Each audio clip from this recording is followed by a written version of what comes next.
We're on. So, hello everybody, and welcome back to the Popular Music Books and Process series, a joint project of iaspm US, the Journal of Popular Music Studies, and the POP Conference. I'm Carl Wilson, one of the series organizers, along with Eric Weisbart and Kimberly Mack. You can find our whole calendar on the iaspm website under the Journal of Popular Music Studies tab and get on the mailing list by contacting Eric. You can also catch up on videos of all of our past sessions, including last week's excellent country music event on Eric's YouTube channel. Next Monday, on January 24th, we'll be talking free jazz and 21st century jazz as distilled by Eric to the slogan "Free Jazz Now" with Phil Freeman and Jeff Schwartz. But today we're excited to be discussing musical labor, promotion, circulation, commodification, and more with Liz Przybylski on her forthcoming New York University Press book, Sonic Sovereignty, Global Hip Hop and the Shifting Popular Music Mainstream, and Alexander Vesey with her upcoming Oxford University Press book, Extending Play, The Feminization of Collaborative Music Merchandise in the Early 21st Century. And I should add that as of this week, Liz is the new recipient of an NEH fellowship. So let's all congratulate her on that. So quick biographies. Dr. Liz Przybylski is an Associate Professor of Ethnomusicology at the University of California, Riverside, and an interdisciplinary hip hop scholar. She's the author of Hybrid Ethnography from Sage in 2020, and has recently published about Indigenous hip hop, popular music pedagogy, and music festivals during COVID. Liz has also hosted radio programming on WNUR in Chicago and CJUM in Winnipeg. Alexander Vesey is an assistant professor in journalism and creative media at the University of Alabama, who focuses on gender, music, culture, and media labor. She is also the book reviews editor for the Journal of Popular Music Studies. And among other places, her work has appeared in the Journal of Cinema and Media Studies, Camera Obscura, Popular Music and Society, Feminist Media Studies, and so on. As always, during the author's conversation, please post your questions as you think of them in the chat sidebar.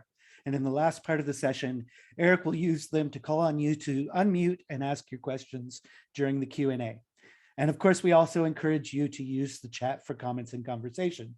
However, we'll ask the presenters not to respond to anything in the chat until we get to the Q&A to just keep things orderly. And we'll send the presenters a copy of the transcript later so they won't miss out on any of the comments. And now I'm very happy to turn things over to Liz and Alex. First, I'd like to acknowledge that I'm giving this presentation in Tuscaloosa, Alabama, on Creek and Choctaw land. Thanks, Alex. And I'd like to take a moment to recognize that I'm speaking from Riverside, California, and I want to acknowledge my responsibility to the original and current caretakers of this land, water, and air, the Cahuilla, Tongva, Luiseño, and Serrano peoples, and all of their descendants, past, present, and future. And I want to encourage all of us to think about where we are coming from today and what this means about the relationships that we're in with people and Indigenous lands.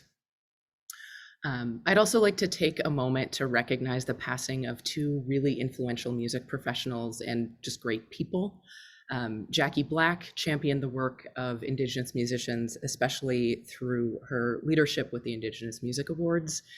And Vince Fontaine made well-loved music with the bands Indian City and with Eagle and Hawk. And he was also just a true connector of people. I was lucky enough to get to perform with Vince once in Winnipeg, and it was a truly inspirational experience. I know that many listeners and artists have been transformed by these two folks, and I just wanted to bring them into the room here with us. Thank you, Liz. So I will present first, and I'll give my presentation, and then I'll kick things over to Liz, and then we'll interface for about 20 minutes or so amongst ourselves. That was sort of our thinking. I need to share my screen because I have slides. I always have slides. Let's see.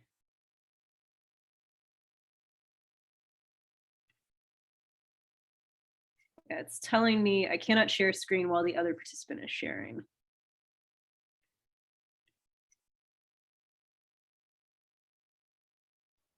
Liz, are you still sharing? That is a good question. When I go to share screen, it still gives me a box to click share, so I think maybe not. Hang on, let me see if I can adjust my audio. Alex, you want to try that again? Yeah, that works. All right. All right.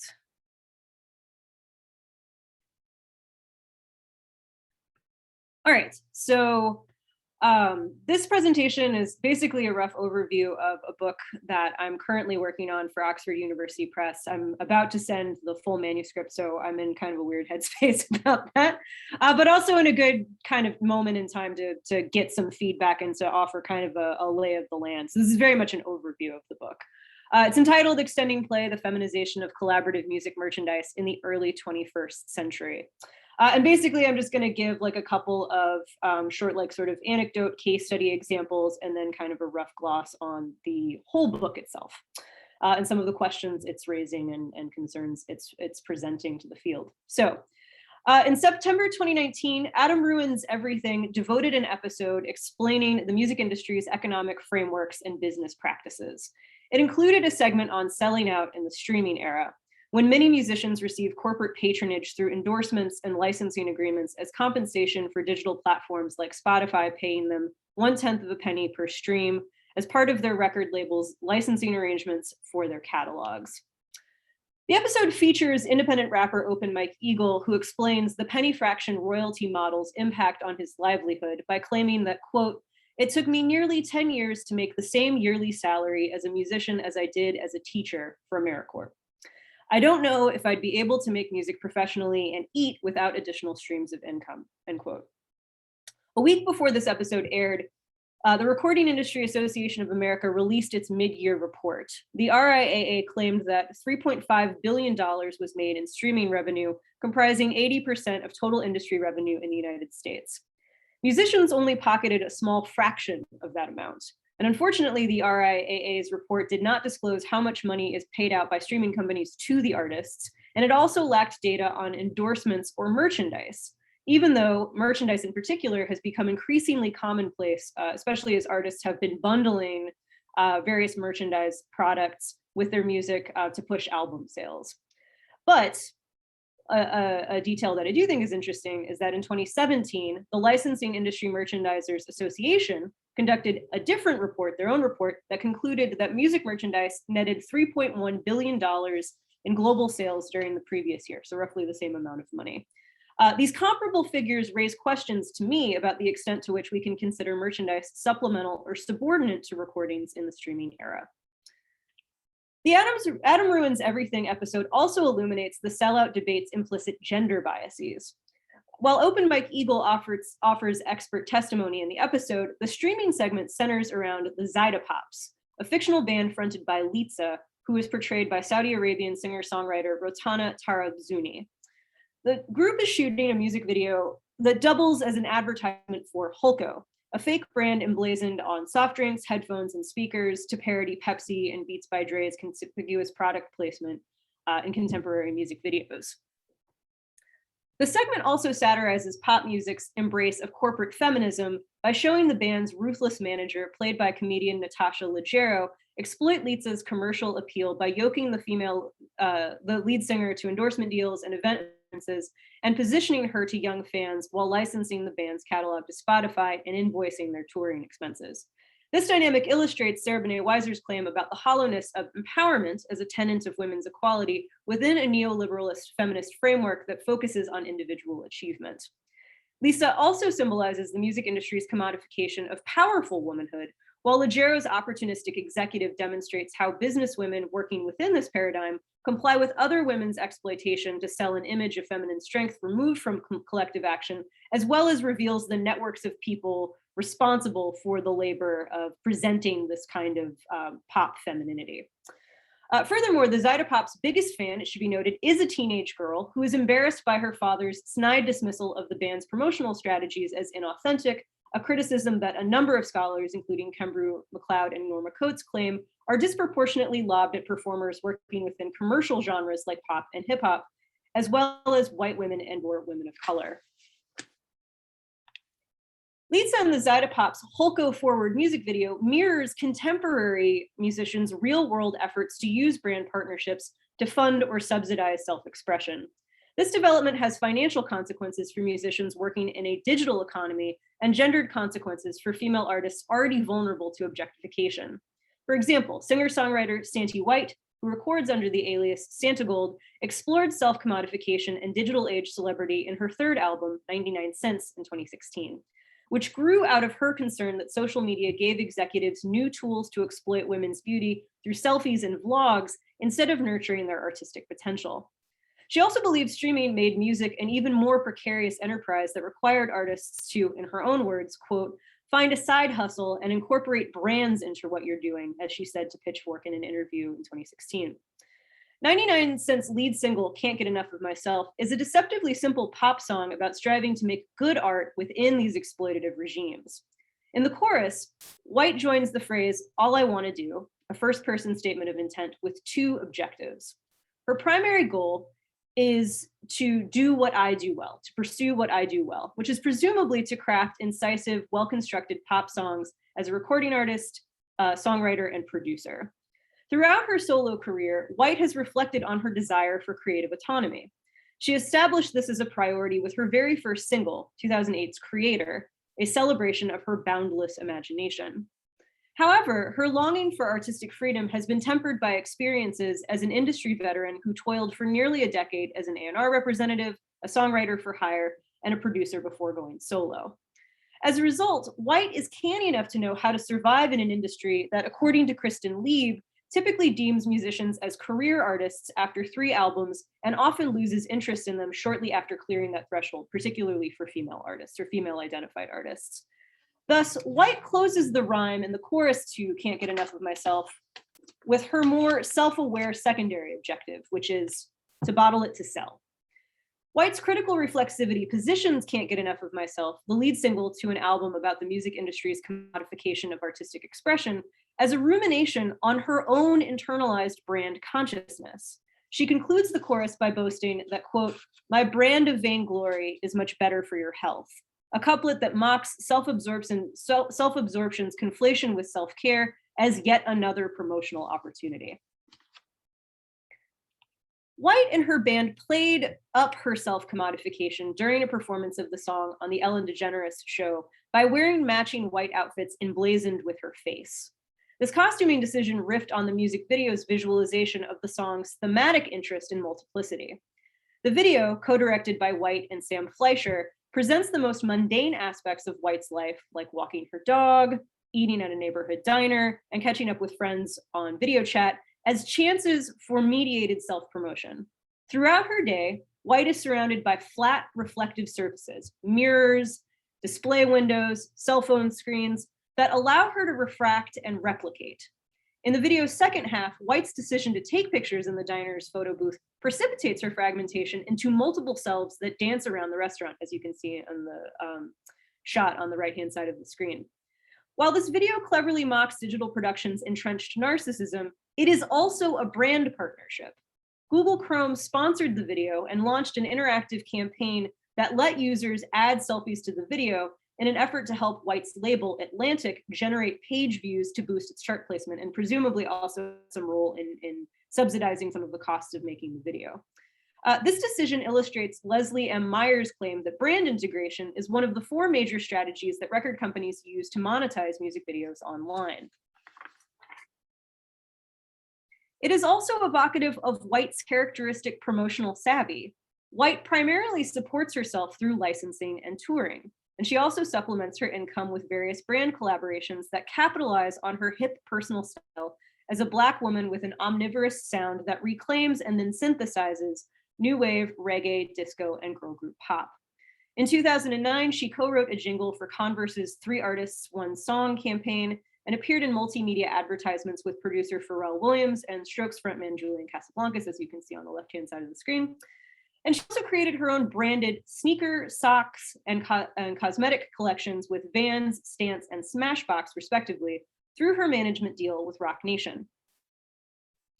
White's branding ventures may be cheeky and self-aware, but they have also become standard practice for many musicians in the early 21st century, regardless of whether they have major label representation. It should be noted that Santa Gold is on Atlantic, which is of course a major, but I'm also seeing this happen with indie artists as well.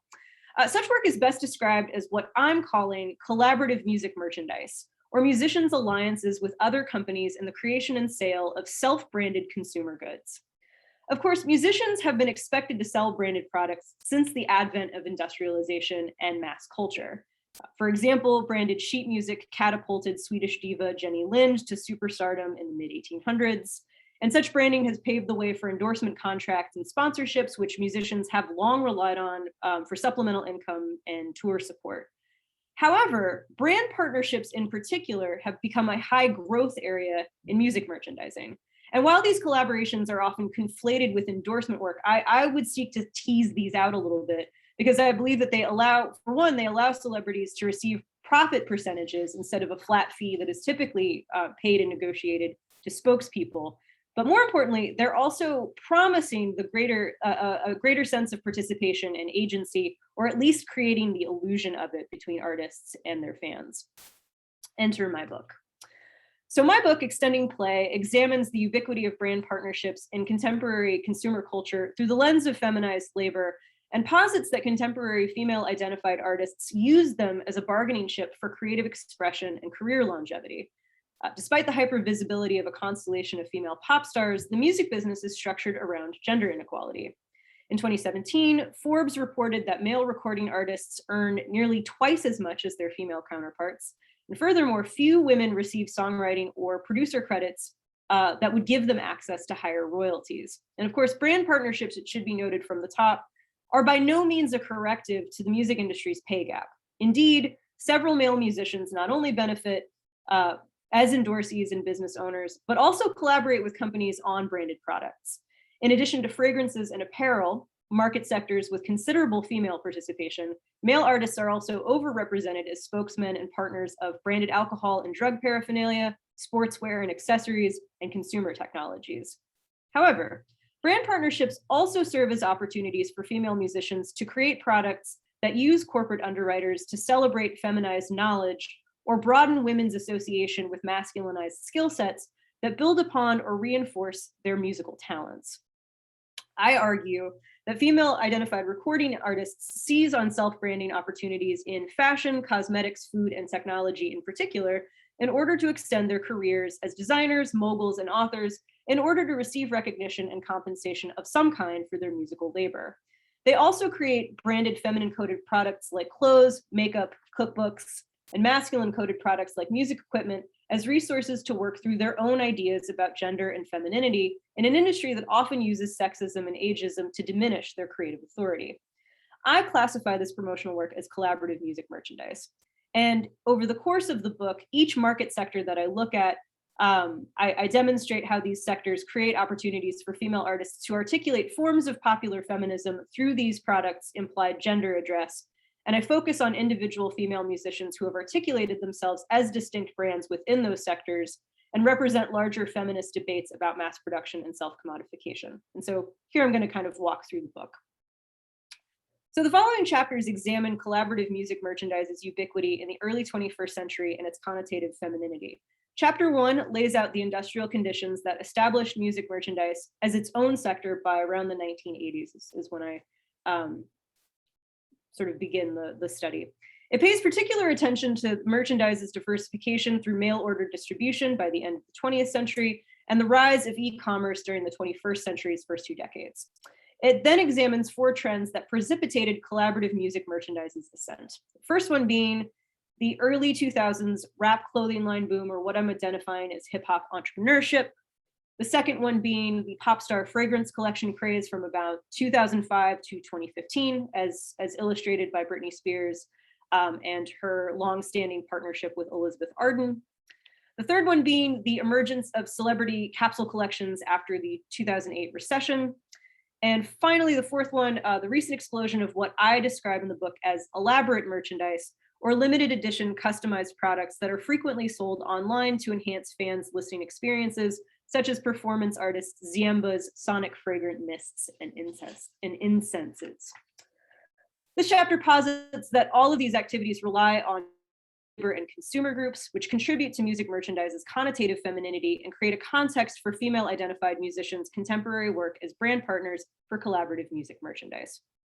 Moving on to the second chapter, I investigate how female-identified musicians commodify their personal style as clothing designers by using other women's personal style and reference points as creative expression.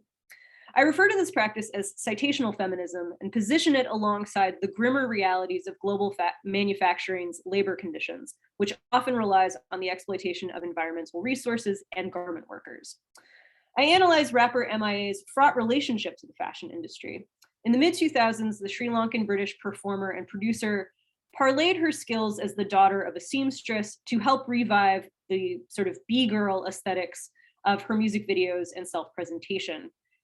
Based on this, she signed spokesmodel contracts for luxury brands like Marc Jacobs and briefly ran her own clothing line, Oakley Run, before partnering with more established brands to maintain her reputation as a transnational style icon, particularly through her motivic use of forgery and upcycling in her bootleg-themed 2013 Versace capsule collection, capsule collection, I should say, her 2016 H&M Rewear It campaign, and her 2017 athleisure line with Astrid Anderson. Moving on to chapter 3, it extends the previous chapter's discussion of branded fashion by considering how female-identified musicians use cosmetics to negotiate the beauty industry's conventions and practices. In particular, I analyze how Rihanna has mobilized her relationships with Roc Nation and luxury conglomerate Louis Vuitton Moet Hennessy in order to launch Fenty Beauty in 2017. This chapter argues that Rihanna leveraged her contracts with beauty companies like CoverGirl and MAC Cosmetics, where she was a brand partner, to reinvent herself as a beauty mogul by reframing branded cosmetics as technologies of resilience and what I refer to in the book as extensive glamour, or the processes of commodifying feminine beauty through a complex international network of production and consumption. First, I analyze how Rihanna used her Afro-Caribbean heritage and transnational following to mount inclusive branding and marketing campaigns for products like Fenty Beauty's Pro Filter Foundation, which accommodates a wide range of skin tones. Second, I examine how Rihanna uses her Instagram account to construct intimate proximities with fans through stories, tutorials, and announcements related to various Fenty products. Third, I investigate how the mediation of fans' engagement with Rihanna's merchandise on social media supports her recording career and international fan base, particularly in terms of looping in younger artists as spokesmodels. The fourth chapter departs from the previous chapter's focus on aesthetics of self-presentation by analyzing how veteran singers commodify food products as a way to express their anxieties over feminine aging and commemorate their family's gynocentric culinary traditions. In particular, I examined soul artist Patti LaBelle's late career transformation as a celebrity cook and lifestyle expert. LaBelle's pivot toward cookbook authorship in the late 1990s was the result of professional and personal tumult. During this period, she broke up with her record label and management and was diagnosed with type 2 diabetes. In the 2010s, she parlayed her reputation as a cookbook author into a partnership with Walmart, which manufactures and distributes her dessert line, which has since expanded into entrees, and sponsored Patti LaBelle's Place on the Cooking Channel. Place reinforced LaBelle's legacy by representing her Philadelphia home as a gathering place and pilgrimage site, and by positioning her as one of the few Black female television executives running a US cooking show. But also, LaBelle's reliance on Walmart as a corporate patron also raises questions about Black entrepreneurship's racial and respectability politics. Moving on to chapter 5, while previous chapters focus on female musicians' use of feminine branded consumer goods to elongate their careers, the last chapter investigates their opposition to gear's implied masculine address by making instruments accessible to a wider range of players while showcasing women's instrumental virtuosity. This chapter examines Annie Clark's partnership with Ernie Ball Music Man Guitars under her alias St. Vincent. In 2016, Clark used the partnership to problematize the electric guitar's gendered address by designing what she described as a gender-neutral guitar that was meant to be accessible to feminine and gender non-conforming players. It first contextualizes the industrial efforts to make the electric guitar more accessible to girls during Clark's adolescence and the limitations of those decisions, and it then analyzes Clark's promotional strategies for the collection. Finally, Extending Play ends by reflecting on collaborative music merchandise's global and environmental consequences, as well as the challenges of studying this kind of promotional labor, which predominantly relies on a lot of reading and deciphering of industry discourse, a lot of trade publication coverage. While brand partnerships are becoming increasingly commonplace, they frequently rely on musicians securing endorsement contracts first in order to prove their commercial viability to the companies willing to work with them. Brand partnerships also do very little to fix the music business's larger structural problems around compensation and income inequality within a global economy profoundly depressed by the ongoing COVID-19 pandemic and altered by wealth redistribution that has disproportionately benefited technology companies like Spotify and Amazon at the expense of artists' livelihoods. The pandemic resulted in the widespread shutdown of media conferences like South by Southwest and the ongoing cancellation, I should say, of various tours and festivals, all of which rely heavily on merchandise and brand partnerships. As a result, many artists have relied more heavily on merchandise, not only as a way for fans to show their support, but literally as a form of income as they shelter in place. In order to reflect on this moment and grapple with its long-term effects, this book concludes by reflecting on two major developments in the collaborative music merchandise economy during the pandemic and their possible implications for musicians' labor in the streaming era. First, the rise of what is referred to as the comfort economy, and second, the end of pop star and fragrance mogul Britney Spears' decade-plus conservatorship. I will leave it at that. I look forward to your questions and comments, and I will turn things over to Liz.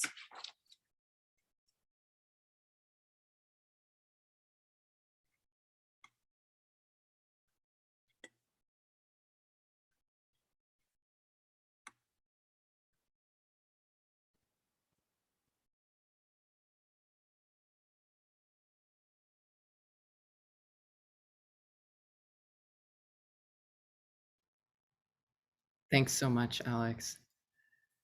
So what I'll be doing today is just starting with a very general overview of the book, and then I'll jump into today's topic.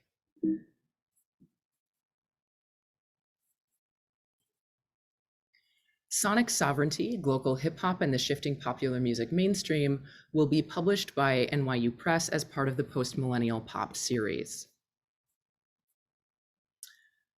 This book analyzes music connected through Indigenous music distribution channels in Canada and the US between 2008 and 2018. I combine experiences of radio station staff with the experiences of Indigenous artists whose music plays on air and online. In the book as a whole, I argue that musicians and media professionals are actively building sonic sovereignty, an embodied practice of Indigenous self-determination through musical expression. And I write about sonic sovereignty in the article that Eric circulated ahead of time, and there's a link here if you wanted to check that out later. It's in the iaspm journal. The book project is rooted in my ethnographic work with the groundbreaking Indigenous hip hop station Streets FM in Winnipeg, Canada.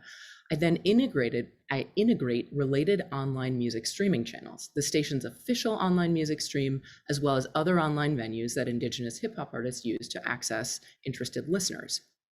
Across the case studies in the book, I identify how Indigenous musicians and broadcasters take control of how indigeneity sounds.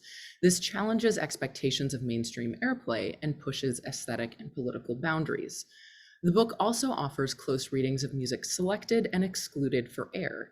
I use these alongside my experience with media experts and hip hop artists to shed light on how professionals navigate conflicts in broadcasting rules, funding priorities, and community needs. I find it particularly helpful to draw on research on whiteness and masculinity on mainstream radio and the mutual influence of indigeneity and Blackness in hip hop, which I use to assess the implications of race and gender on how Indigenous artists are heard and silenced through popular music distribution. Today, we're talking about mainstreams and commodification, so I'll start with a moment that can help us think through those ideas. On a morning in December, I arrived before 7 a.m. for the start of the Rise Up show on Streets. Radio DJ Miss Melissa is preparing to work in one of the live on-air rooms. The program runs a wide spectrum of music over the course of the morning. A longtime professional in Manitoba's Indigenous music industry, Miss Melissa has hosted the National Aboriginal Music Countdown Top 40 and acted as a member of the board of directors of Aboriginal Music Week, in addition to her work with Native Communications Incorporated, the parent company for Streets. Early on, the show plays 2 Chainz, whose songs have seen success on Billboard charts. California rapper Tyga's Rack City comes on later, this hit airing alongside older tracks. In response to a request, Miss Melissa plays some Beyonce, and then the list of US-based male rappers continues. The Rise Up show incorporates throwbacks, including some Tupac and Coolio this morning. Between song blocks, show hosts typically offer weather and traffic information, as well as commentary on celebrities, movies, and local issues. The station also plays advertisements, which are largely for local organizations and businesses. While the station sometimes broadcasts ads seeking an Indigenous listenership, such as educational opportunities catering to Indigenous potential students, many address a wider audience. Through a combination of older and new songs, commentary, and ads, the station delivers an eclectic, high-energy program. This music and commentary hits the airwaves and streams to listeners online from a studio in Winnipeg. In this studio, in this city, something crucial and also utterly unremarkable is happening. Every weekday, radio DJs get up early, commute to work, and then find the energy to share witty remarks and upbeat music. Across the city, people listen, hit snooze alarms and listen again, warm up cars and press play as they too commute to work in the dark, put in headphones as they wait for the bus or get ready for school. Every day, the banter and the songs continue, some of the songs repeating into a groove of familiarity. People click on the links on the station's webpage or social media with interest or just as an additional routine next to morning emails. Yes, there is something special about this station and these DJs, something many listeners actively choose and feel part of. There are musicians on this station who are on no other channel in the city and some on no other channel everywhere. But there's also something very meaningful in the mundanity of this format. The Rise Up show on Streets is playing hip hop and electronic music by Indigenous artists, and the station is supporting events designed to serve an urban Indigenous community, particularly young people.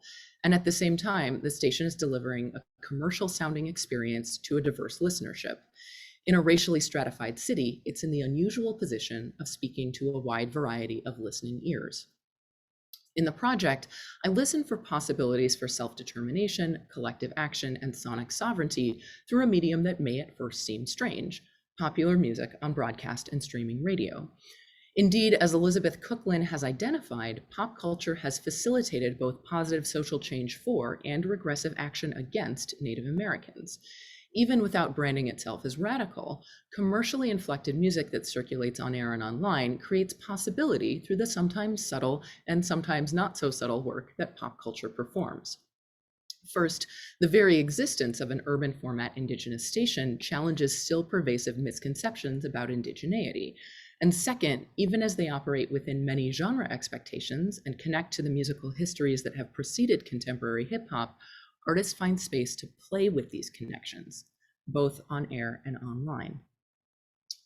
Listening for sonic sovereignty on radio, and specifically first listening for it on broadcast radio in Canada, presents an intriguing set of situations. Sonic sovereignty, which is enacted through the body and engages relationships through sound, overlaps with, but differs in scope from, legal sovereignty. Not just focused on rights as articulated through a settler court system, sonic sovereignty entails aspects of representational, cultural, intellectual, and bodily sovereignty, as well as self-definition and determination. Following Vine Deloria Jr., this is not an individual approach to the sovereign, but one of collective action. As both oral and embodied practice, sonic sovereignty engages speakers, singers, and listeners in dialogue and relationship. Canadian broadcast radio is governed in part by policies that promote the interest of Canada as a nation state. Aware of the cultural power of its more populous neighbor to the south, Canada, like Australia, New Zealand, and other Anglophone countries awash with US American popular media, enforces minimum content amounts from its own musicians. Regulatory bodies carefully define what it means to count as Canadian, and broadcasters make promises about Canadian content when applying for limited licenses. Streets launched in 2008, the same year as the Federal Apology for Residential Schools, continued to air during Idle No More, and operated at its most influential level as public dialogue about Indigenous settler relationships were also particularly robust. Listening to Native licensed broadcaster Streets turns the perspective on sovereignty over the airwaves on its head. Within a regulatory environment of cultural nationalism, Indigenous voices are enacting sovereignty and self-determination through broadcast media. The mainstreaming of Indigenous popular music operates through connecting vectors. On one hand, groups that foreground Indigenous aspects of their music have gained recognition in venues that were previously very challenging to access. Indigenous, settler, newcomer, and mixed heritage audiences pay attention to these musicians on broadcast and streaming audio, as well as music awards. Increasing numbers of Indigenous musicians are winning Juno Awards in mainstream categories, which are awarded both based on sales data and the votes of Canadian music industry judges. At the same time, structures that Indigenous music industry insiders initially set up in response to exclusions have themselves become more mainstream. The interaction between these forces creates a space of negotiation. Increased audience has brought risks of increased appropriative listening, and mainstreaming brings the prospect of additional financial rewards for musicians and management.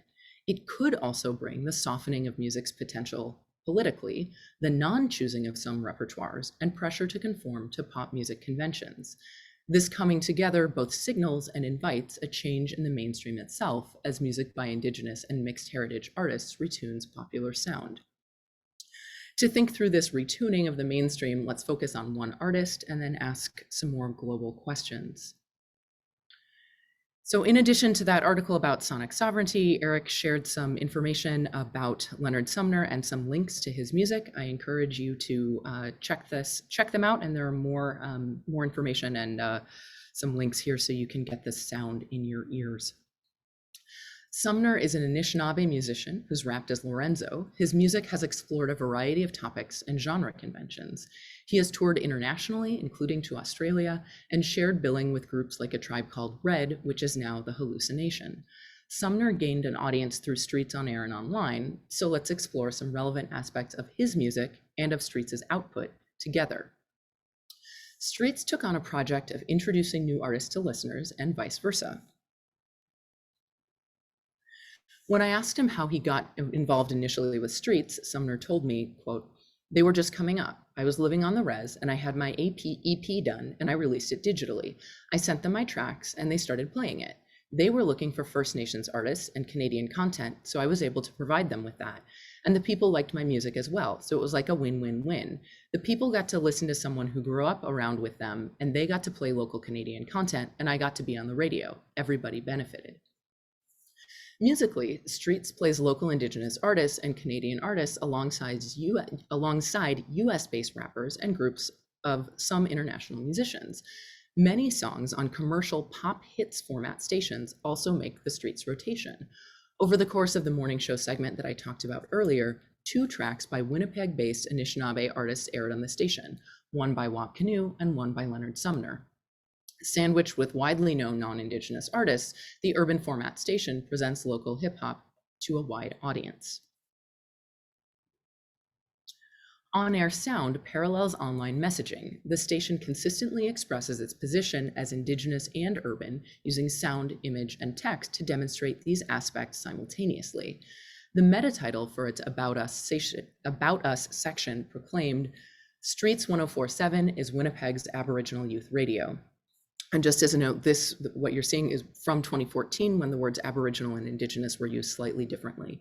Several media organizations have now moved to using the word Indigenous. This meta title and the associated meta description appear on sharing previews on social media sites like Facebook. Across platforms, Streets emphasizes this focus. On the About Us page, a photograph of the iconic downtown Provencher Bridge at night marks both the city and time of day, identifying the station with Winnipeg's urban nightlife. The logo further speaks to urban indigeneity with yellow and white bubble letters that mimic a graffiti writing style. A teepee is among the 4 buildings on top of the writing, foregrounding an identity that is urban and Indigenous. And now I'd like to take just a moment to talk about what mainstream means on Streets Radio. Streets uses on-air music and wraparound branding to attract a specific audience. Simultaneously, they used focus groups, listener feedback, and staff members' own experience to alter the station's sound and image in response to that audience. As CEO of Streets' parent company, Dave McLeod speaks highly of the mixture of Indigenous and non-Indigenous urban music broadcast by the station, as well as music showing the Indigenous and the urban simultaneously, both clear strategic moves. This hybridity is partially a strategy for audibility, as many Indigenous groups making hip hop and electronic music had not previously been played on other stations. A member of the Pine Creek First Nation, McLeod notes that even rising star group A Tribe Called Red had a difficult time airing on stations besides Streets in the group's earliest days. McLeod sees Streets' approach as an opportunity for artists to gain a wider audience. He told me, quote, "Native artists love the fact that their music is mixed with a mainstream-like sound because it opens the market to them. This gives them an opportunity to be heard.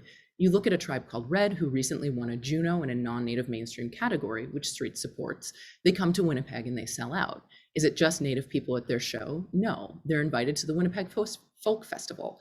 They have hundreds upon hundreds of people in front of the stage dancing to their music."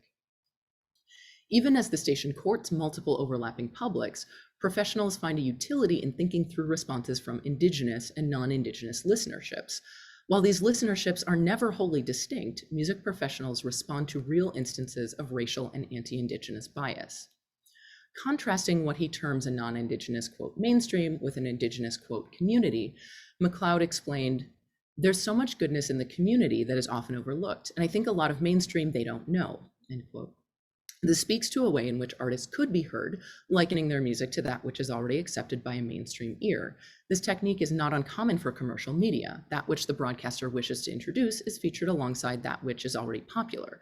Much like a featured artist in a song by a better-known rapper, the lesser-known musician could gain acceptance through proximity. The strategy serves a pragmatic function and also maintains a system of legitimation. Early on, the hallucination struggled to get airtime, perhaps because of their conscious foregrounding of Indigenous popular forms in their mix. Contemporary powwow features heavily. This genre brings a high nasal vocal timbre and consistent contrast and register, which are uncommon qualities in music that typically charts.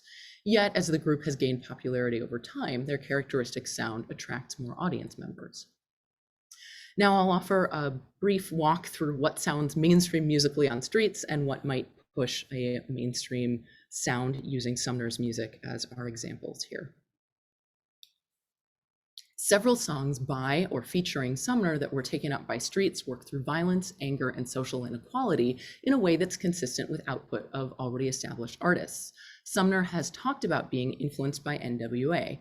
In one collaboration, Sumner worked with Wab Canoe and singer Troy Westwood on Good Boy. And this was one of the videos that was sent out, and you see the link here so you can watch and listen to this too. Good Boy tells the story of an Indigenous teenager, Matthew Dumas, who was shot and killed by Winnipeg police. The song asks questions about racially motivated shootings and also proposes a way to respond to violence. Sumner explains, quote, "I thought it was an important song because of the content and what Wab was saying. When Matthew Dumas was shot, I was very angry." Now I have a few examples of how the mainstream is pushed through focusing on kinds of sounds and also storytelling that had been uncommon on hits format stations. Within a hip hop and electronic music context, cultural continuity is expressed in a variety of ways. Some artists whose songs made it onto Streets have used musical citation of Indigenous, intertribal, or band-specific forms. A few of Sumner's songs use music in this way, as in his song They Say that became popular during the height of Idle No More. A hand drum and sung outro ends the piece. With Sumner's music, some of the connection to an ongoing cultural legacy happens through the form that music takes. Linking storytelling to rap in Anishinaabe communities, Sumner builds on an existing legacy of hip-hop storytelling as pedagogy, through which earlier musicians have encouraged listeners to avoid violence, embrace Black and Latinx identities in a racist society, and find motivation to work towards social change. Musical storytelling extends oral tradition through the technological mediation of 21st century music practice and engages speaker and listener in a relationship. Sumner told me, quote, "Music is a teacher, definitely. A lot of people base their lives on the kind of music they listen to. They base their style off of it. They base their actions off the music. Lessons and stories can emerge from song and are part of the work that songs perform." In addition to Good Boy, Sumner's Lonely Road was in rotation on Streets. It's a meditation on how strength and pride can be present even in moments of difficulty. When I asked Sumner about his views on music's role in storytelling, he connected it to oral tradition, which constitutes part of sovereignty. He described that Indigenous popular music has been, quote, "part of the awakening for a lot of people." Songs of his are sometimes broadcast and at other times passed over for airtime, yet he continues to sing and rap through, as he says, quote, the history of Canada and the treatment of First Nations peoples. He emphasizes, quote, humanizing that story instead of just reading what the newspaper says. There's what they call intergenerational trauma, stuff that's happened through being removed from your family. Residential school was done to kill the Indian in the child. A lot of people are in denial of that. I think it's important they understand, have some empathy or sympathy, if they can understand what happened to that person's parents, because they like to think of it as hundreds of years ago, but it was within 2 generations. Like other artists, Sumner shares a variety of music. He has made and had distributed party rap, music about social ills affecting many communities, and songs about First Nations history and presence. Sumner explains that listeners, quote, can hear the stories and take that information. The door's unlocked. Now there's more information for you to go and research on your own behalf if you choose to do so. The circulation of Sumner's music through online and broadcast radio can help us think through possibilities in a shift around digital Indigenous modernity and articulations of sovereignty in the city. Music has elicited enthusiastic responses includes, though is not limited to, that which asks for recognition of sovereignty that Anishinaabe people already have. Airing songs through broadcast and streaming radio gives musicians access to a kind of credibility that can help a wide variety of listeners hear their work as legitimate, yet relying on the system of legitimation has strategic limitations. And I'll close for today with a few questions that I think we can think into and maybe can wrap back into some of the things that Alex talked about earlier. When music professionals place saleable music on state licensed airwaves, they face questions about efficacy and acceptability. What sells? What passes the muster of regulatory bodies? How do the ideas of acceptability relate to ideas of national belonging and race on licensed airwaves? Amid commercial and regulatory pressures, how do musicians navigate creative agency? The nexus of commerce, government regulation, and artistic practice presents a complicated and often changing dynamic. And I'll pause here for now.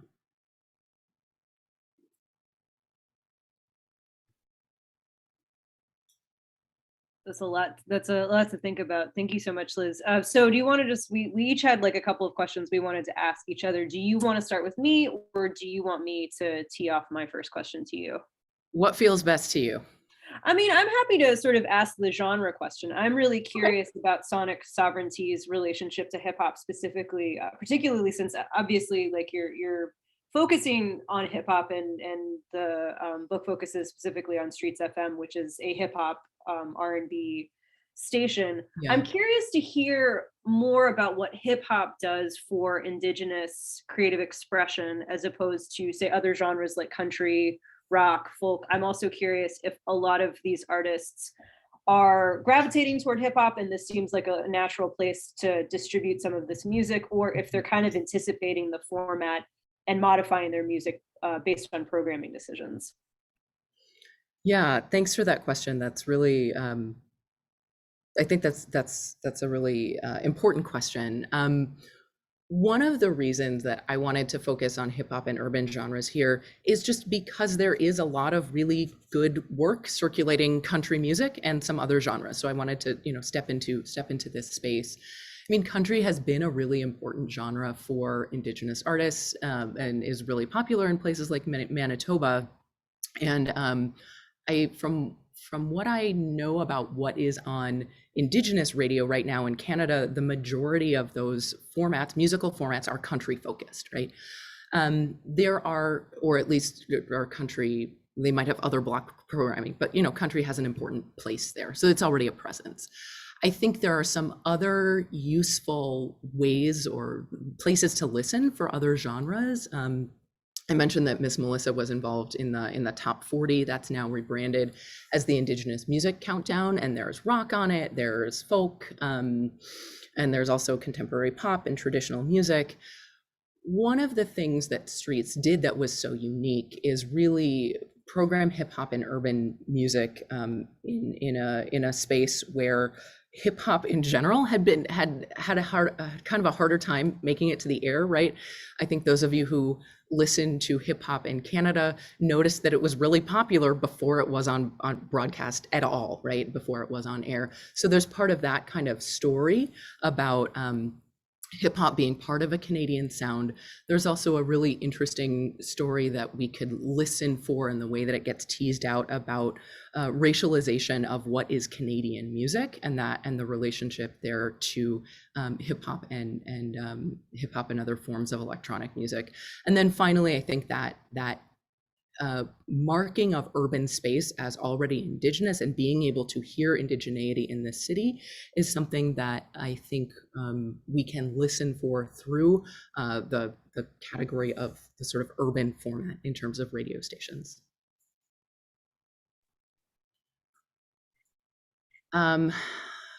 Alex, I want to go in a slightly different direction here, if that's okay. Sure. One of the things that I was thinking about when you were talking and sharing some of the language you had there is the idea of a partnership, right? Mm-hmm. I think, if we're talking about a partnership between Santigold and Google, or we're talking about a partnership between an artist and a brand, like what kind of a collaboration is that? What kind of a partnership is that? Can you tell us a little bit more about power and how that's circulating? So this is a great question and something that I sort of struggle with throughout the book. So, I mean, in terms of this question of what kind of a partnership is it, I would say that it is a struggle for power. And I think in particular, so often the way that this works is typically the company will approach the artist. That is typically the sort of, it is initiated that way. There are exceptions to the rule, but typically a brand will approach an artist and their representation and say, hey, have you thought about initially, I mean, this comes out of endorsement work to a certain extent of, hey, would you be interested in, endorsing this product? And the brand partnership initiation from the companies kind of, I think, is a holdover of that convention. But what I think is interesting about it is on some level, these companies understand that there's something valuable about the artist in terms of their image, in terms of their celebrity, in terms of what particular audience demographic they're hoping to capture that would benefit the company to have an association with that artist. It's also worth noting that often there are exceptions to the rule, and many of the case studies that I'm looking at sort of speak to the elongation of that partnership. But a lot of these partnerships are fairly close-ended and brief. I would say particularly things like capsule collections, which are these sort of seasonal collections of wardrobe basics, are often online exclusives and are usually like in the summer or spring, and they're limited edition. And they're sort of, their benefit is there is this kind of brief moment of time where Urban Outfitters is partnering with Best Coast, but then that partnership ends very, very quickly. Whereas some of these longer term partnerships, like let's say St. Vincent's partnership, which is ongoing with Ernie Ball, with Music Man, Ernie Ball knows that there is a benefit to having their first and to date only female identified artist have her own signature collection with the line and sort of constantly update and come up, not necessarily with new models, but different colors, different features, things of that sort, precisely because like many of the guitar companies know that like female identified players are a demographic that they don't want to alienate because it's growing, right? And so there's that if we want to think of it as a partnership of convenience, that sort of thing. I do think that there is something very sort of mercenary, obviously, in terms of these companies identifying an artist that they want to work with. But I also think that these artists, I think for the most part, artists are very aware that this is a marriage of convenience, that they're getting something out of in the short term, if not something that they can kind of prolong over an extended period of time. But I'll also note that collaboration, particularly I would identify in my book with MIA, is faulty. Like a lot of these collaborations don't work for her. And they're very, and they don't work largely because she is frustrated by the conditions around which her labor is restricted. And so I think that sort of friction of working against a system that is supposedly benefiting you through these partnerships is also interesting, and I think speaks to the precarious nature of what we're identifying in these very kind of supposedly harmonious terms as partnership or collaboration.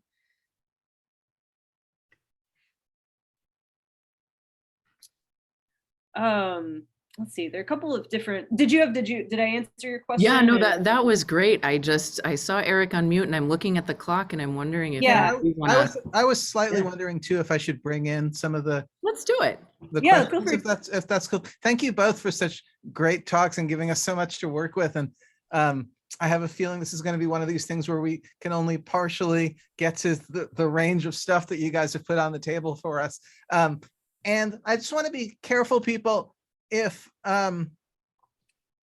the folks with questions for Liz, who presented second, want to add a couple more, I'll kind of mix back and forth a little bit, so it's less all questions for Alex than questions for Liz, just because of the way the presentations work. But I will start with a question from Dan for Alex. Mm-hmm.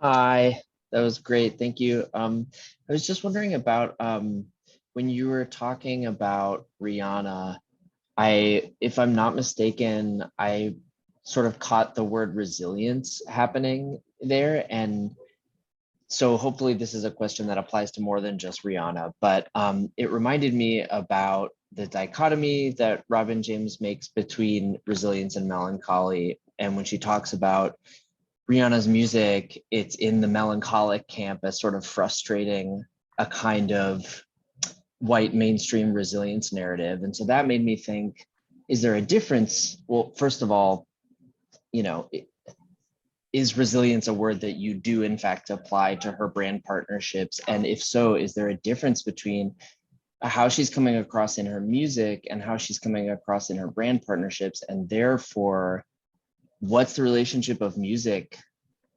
How does music affect the branding efforts that you're looking at, if at all, or do you kind of distance yourself from those concerns in favor of other things? No, this is a great question. In terms of Rihanna, and I would say I'm applying this specifically to her, and I'm sort of tussling a little bit with Robin. I would argue that there's very much a separation between how she's presenting herself musically and what the brand partnerships are doing. And I would also note that much of how the cosmetics function, to me, my read on Rihanna sort of entering into these, I basically reinventing herself as a beauty mogul, is largely to sort of heal herself from the abuses that she experienced, particularly from Chris Brown, and the, among other things, sort of the way that her abusive relationship with him jeopardized her face and her beauty and sort of undermined her beauty. And so much of the stuff that she is doing as a beauty mogul is to sort of reclaim her face, the beauty of the face that had been hurt and undermined. And there's really quite a bit of separation from it. I will also note too that when Chris Brown, when the altercation with Chris Brown in 2009 happened, she almost lost her CoverGirl contract over it. And so there was this real sort of attempt, and she has sort of over the course of her career sort of used her relationship to cosmetics and beauty companies to sort of protect from these sort of hiccups or terrifying incidents in her personal life, to sort of reshift her narrative toward being glamorous and beautiful and in control, above all, over how her likeness and her beauty is received. And so I think there's a very purposeful separation between the sort of more melancholic side of Rihanna's music and the sort of beautiful face that she is presenting to the world through her cosmetics, and also what those cosmetics can do for her fans to rehabilitate themselves.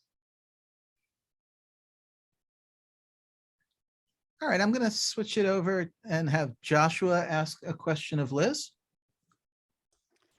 Yeah, I was afraid of that. Hey. No, I just don't. I'm just not sure I have the best formulation. I love both those talks. Thanks both of you so much. I'm excited. And thanks, Liz, especially, just because I've been trying to educate myself in Indigenous studies recently, and so I was really grateful to add to that. And you can probably see from my question that I've been reading books. So I'm sort of curious about the term sovereignty. It's almost like the term democracy. Like literally everyone thinks it's good. Like, yes, people should have sovereignty. Sovereignty is good. And it's just a quasi-universal political value. But occasionally you get theorists, political science people, philosophers, and so on. Here I'm thinking particularly of Tayaka Alfred, the Indigenous philosopher and political scientist. She's the great inspiration for Glenn Coulthard, his mentor, among other things, right? Who's extremely skeptical of sovereignty and takes it to be a Western invention that sort of proffers a fairly noble, liberal sounding goal or political horizon, which actually intends to preserve a relationship of domination and exploitation and dispossession. And I'm wondering if there's any skepticism for you in your use of the term. Sonic sovereignty is obviously a great title. I mean, in the way it sounds, it's a catchy title and it's perfect. But I just sort of was curious as to whether the concept of sovereignty for you has a register about which you're somewhat skeptical as a potential limit or mode of, in fact, sort of secondary, tertiary control. Okay, that was my question. I hope it wasn't too sort of opaque. No, thank you so much for that question and for sharing some of the things you've been reading back with all of us.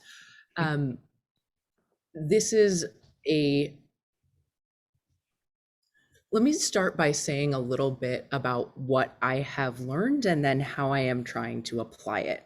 I'll end up with your question. I think one of the things that is a challenge is that sovereignty is something that is defined and redefined in many ways, right?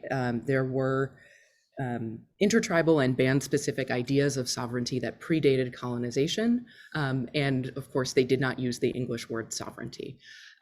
When I talk about sonic sovereignty, I am listening for something that is not just about legal, a sort of an experience with the settler colonial state, and that's really intentional. This isn't a liberal rights-based kind of conversation. I'm thinking about what I've learned from Jolene Ritgard's writing, where she really emphasized that sovereignty is active, right? She writes through her own art practice and this idea that she's theorizing sovereignty in community with others. I've learned from Beverly Singer's writing about cultural sovereignty, and here this idea of adapting kind of long-standing ways of knowing and bringing them into the contemporary moment is part of what she is working with and through. And Michelle Rahage's work in visual sovereignty, sort of rereading these pop cultural artifacts, right? Cinema that often includes what we would now call misrepresentations of Native American ideas and actors, but re-listening and re-watching from the point of view of actors who are sort of winking at us from behind the camera. I think what all of these share is an emphasis on something that is not just that is not just a sort of a focus on the liberal state. But the reason that I'm really extending this and focusing on sound is that I think sound helps us think through the way that sovereignty and experience is enacted, and it has to be in relationship with others. Sound comes into being through the body.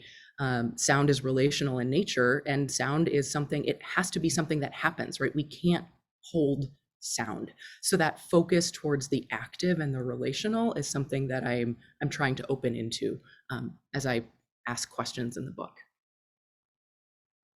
Thanks. I really appreciate your thinking with me. It's helpful, and I'm grateful for your work. Thank you. All right, I'm going to switch it back towards Alex now. I promise there'll be at least one question for both, and others are welcome to do that as well. But seesawing back, Chris Melanthi. Hey, Alex. Thanks, Eric. So this might be a first principles kind of question, but when I think of branding, particularly in the hip hop era, I think of branding within songs themselves. So, the branding of labels, crews, musical entities within a song, such as Missy Elliott kicking off all her records saying this is a Missy Elliott exclusive, or Lady Gaga on her very first hit single saying Red One, Convict, and Gaga before the song even begins. Does this deeply music endemic branding bleed into the extra musical branding that you cover in your book, or is it entirely apart? No, I think this is very much related. I love this question a lot. No, I think in a lot of ways, hip-hop's desire to boost itself, and also crucially, like to promote like lines and entities that rappers are doing, right? If we think about like Jay-Z repping Rockaware in like his own songs, right? Right. I think it creates an allowance structure for other artists to do that at a moment when like sort of the definitions of selling out and kind of the taboo of it in the 90s really starts to shift and starts to change.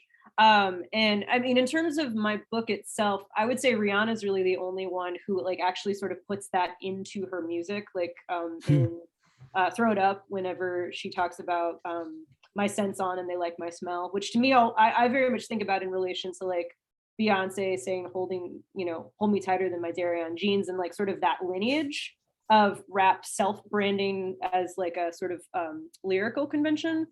Rihanna's really the only one that's doing that in my book, but I think it's part of a broader ethos of representing yourself and representing your own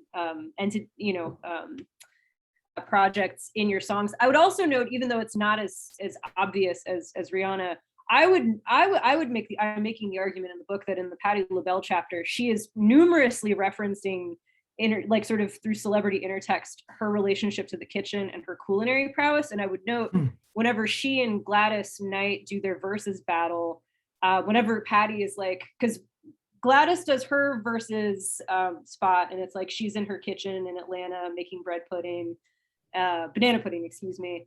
And it's like, Patti, what are you bringing? And then Patti, not to be outdone because no one can outdo Patti, like her Instagram versus spot like features the LaBelle cuisine cookbook in her Philadelphia kitchen. She's putting a patty pie out of the oven, and you can see like the packaging, which to me feels very much like Patti's relationship to hip hop. Like it feels very much kind of an intergenerational relationship between soul and hip hop kind of talking to each other. I would also note, I haven't thought about this too much until I was presented with this question, that the last two St. Vincent records have used her guitar. And while she isn't singing about her guitar, to my knowledge, in either of the two albums, the sort of pervasiveness of her playing her guitars in live performances and all of these sort of promotional events, and knowing that it is the guitar that she is one of her guitars that she's playing on her recordings, to me feels like a sort of more subtle version of what you're identifying. Interesting. Thank you. That's great. Cool. All right. Carl Wilson has a couple of questions for Liz, and then we'll bring in a couple of questions for Alex. Okay, I apologize for doubling up on questions. One is a general question, which is, I gather that, Liz, most of the book is kind of ethnography and study around streets, but I'm sure you connect out to other phenomena and things. I'm just curious where the book goes from the streets and what that puts in.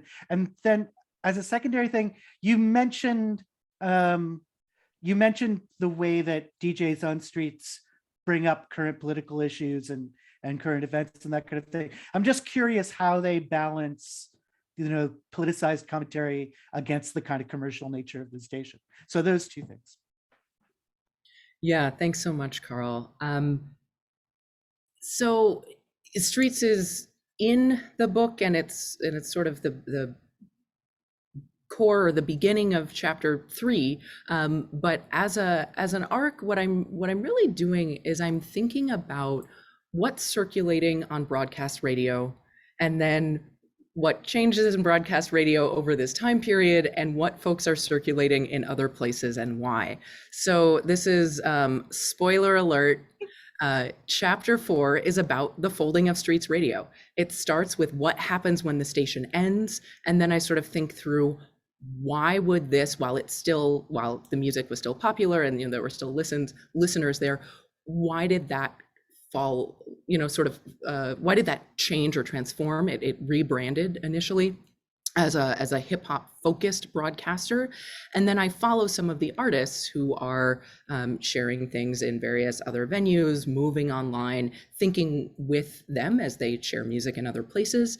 And then in chapter 5, the core of the case study is the core case studies are folks who have specifically not sought mainstream broadcast for their music and thinking with the music and why they might seek alternative publics, and specifically related to ideas around gender presentation and the sort of seeking of an audience that would be more welcoming of trans, femme-identified, and non-binary listeners, right?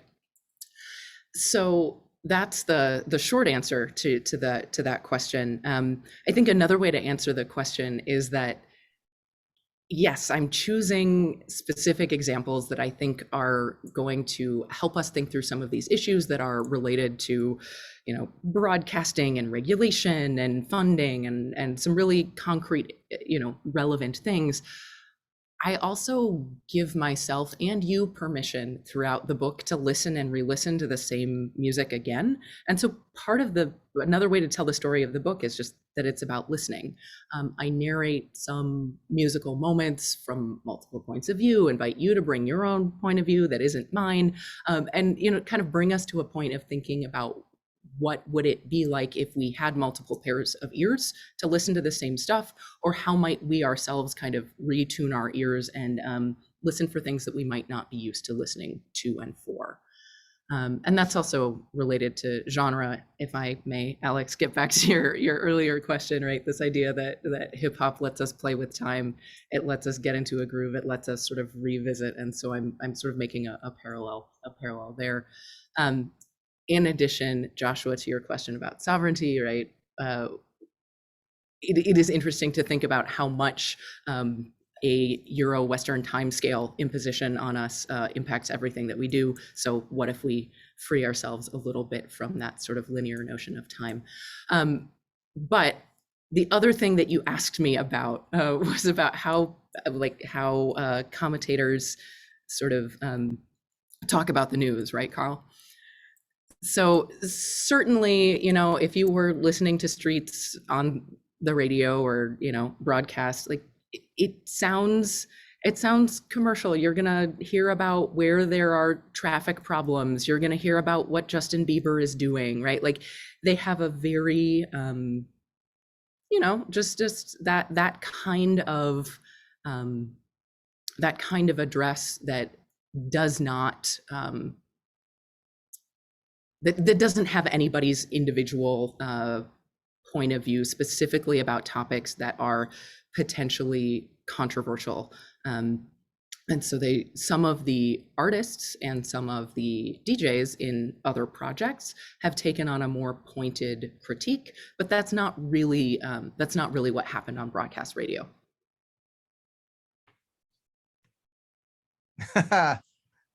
A full answer to the question. Excellent. Let's bring a couple of people in at the same time for Alex.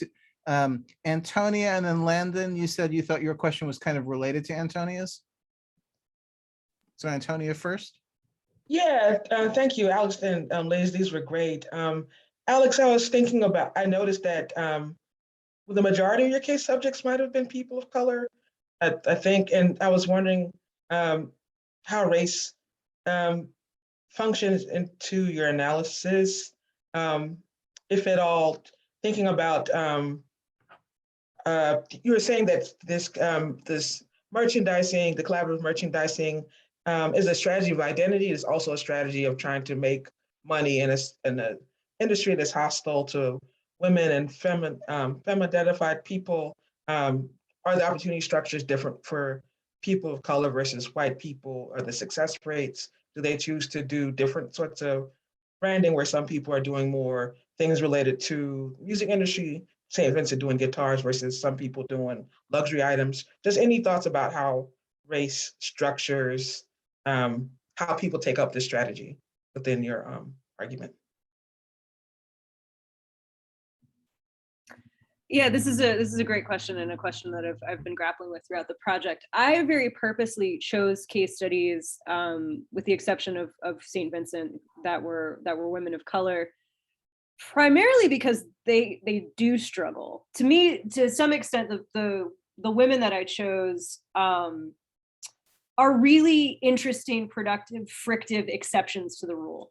Which is to say, in answer to your question, I think it is overall easier for white women to take up these brand partnerships than it is for women of color. I think it depends on the product, and I also think it depends on the company and like who they're interested in capturing.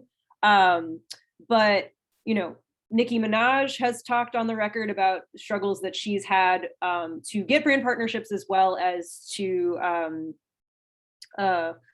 she had one with Kmart that was pretty contentious.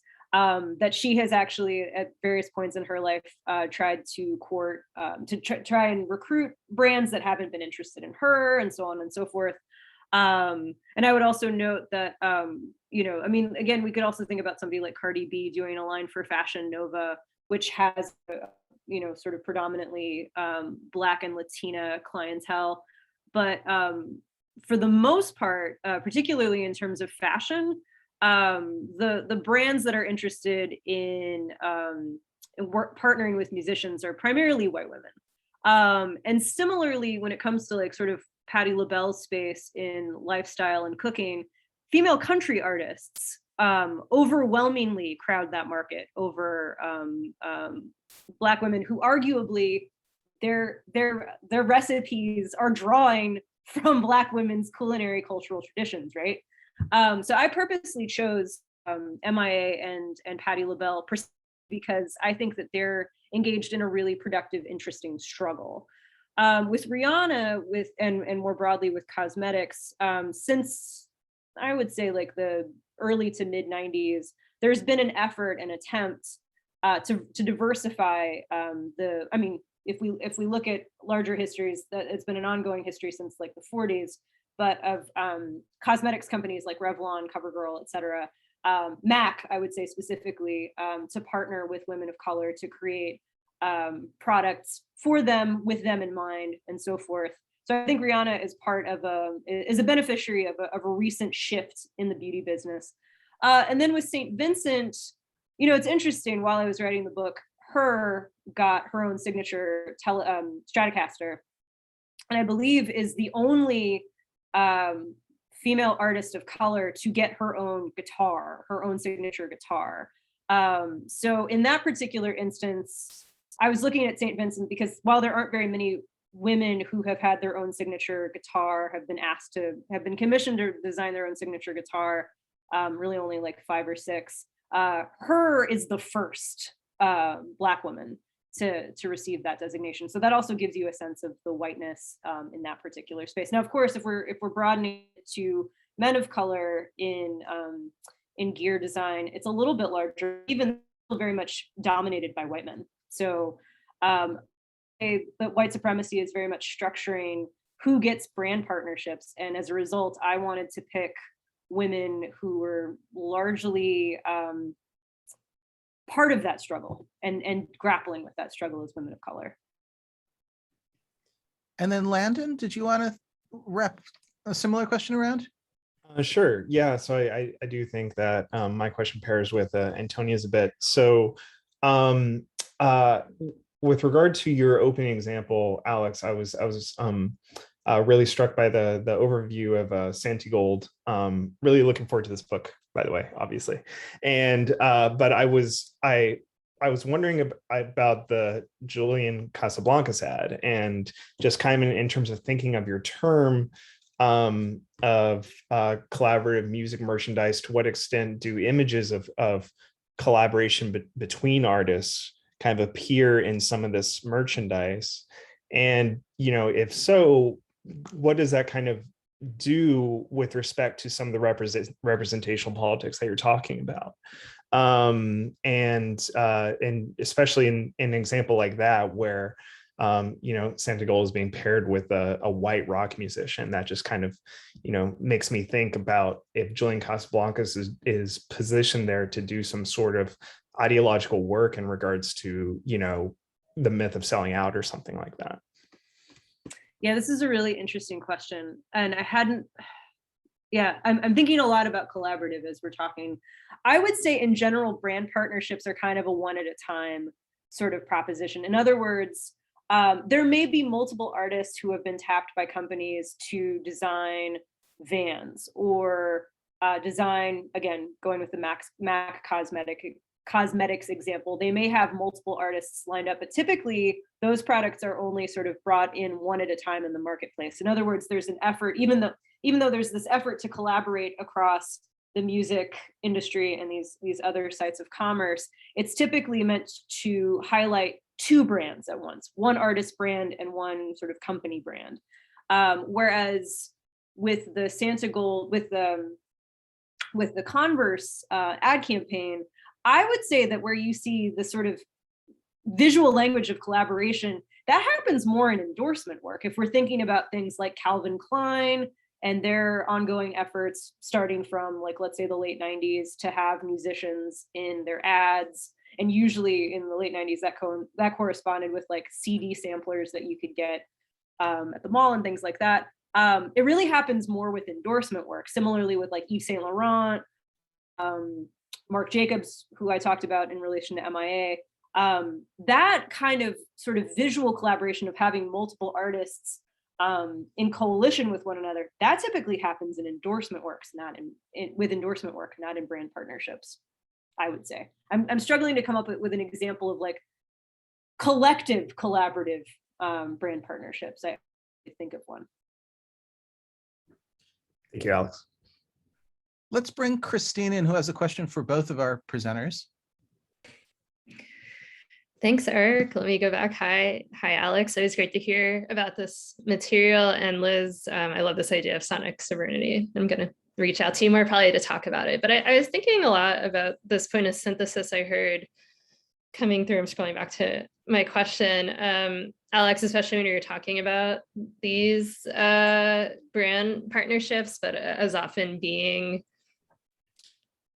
one-sided for both people, that being just part of what the industry is at this point, or part of the movement towards longevity. And then Liz, you really pushing on this idea of sovereignty to emphasize the collective. Is there something about the landscape of popular music, and maybe this is a bit of a political theory question now, that opens up this space or like this state of capitalism that we're in, that's now pandemic capitalism, and the music industry that allows for these nuancing of ideas of individuality and collectivity? What do you both see going on, maybe in conversation with each other? But thanks for these talks.